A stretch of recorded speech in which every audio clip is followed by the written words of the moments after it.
Welcome to Cyber Culture Interface. Today we continue into our last domain of the Certified in Cybersecurity exam by ISC2. So we are looking at domain 5, which is the last of the 5 domains, and it's the domain on security operations. It's one of the very technical domains too, so you need to pay attention in studying. The focus of domain 5, the focus of this domain 5 is basically the day-to-day moment by moment use of security controls and risk mitigation strategies within an organization. So this is looking at security controls and how you implement risk mitigation strategies within your organization. Now, the key concept about this domain is basically on how to secure data and the systems they reside in. So when you are looking at security control is all about securing the data and the systems that the data stay inside them.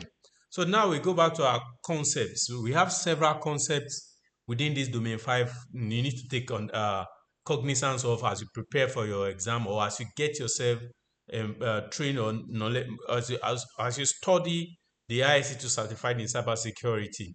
Now, the first concept I'm referring to here will be data information security.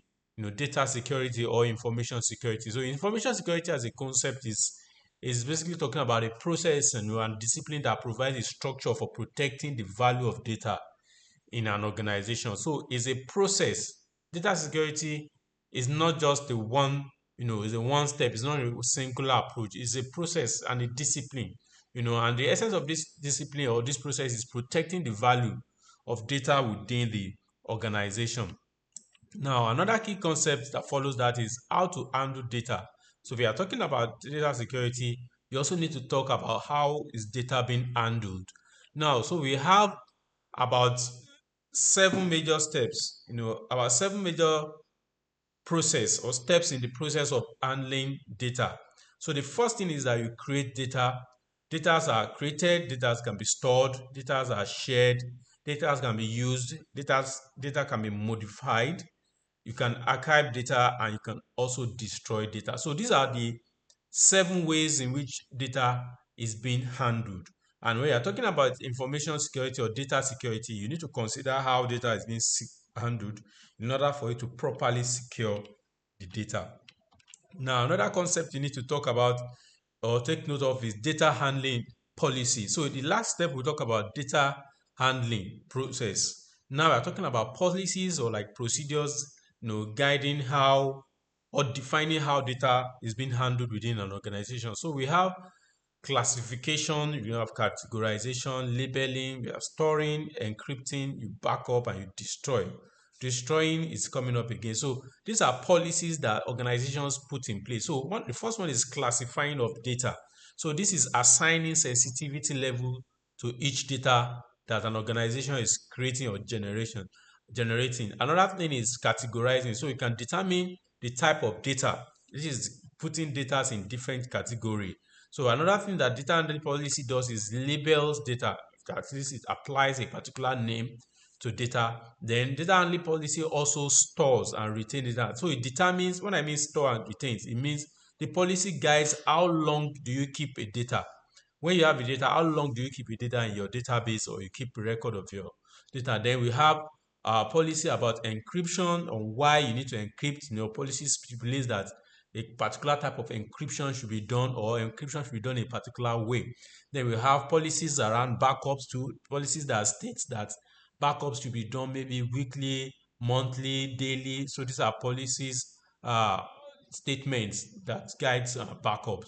Then we have policies around destroying. So we have some organizations that have a policy that maybe after when data is being used or after a particular time, data is being erased permanently or destroyed. So these are policies, or procedures about data handling. Or organization uses these 6 steps or 7 steps to or 7 guidelines, so to say, in handling data.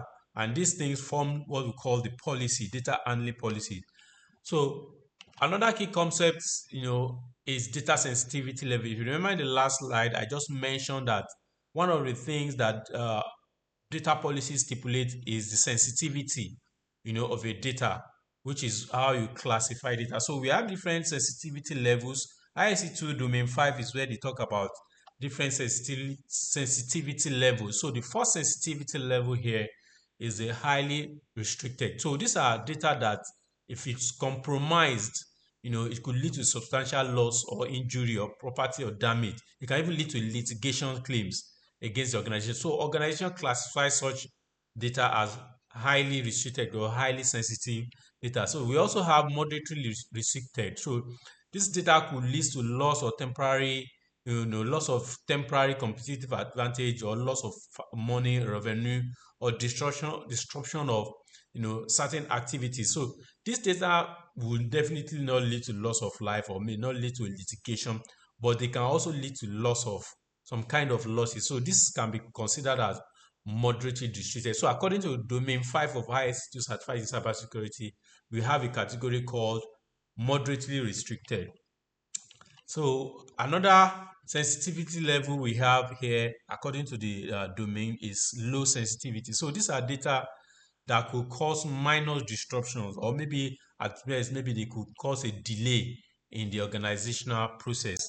Then we have the unrestricted data. Some data are classified as unrestricted or public data. So these data are for public use or public consumption.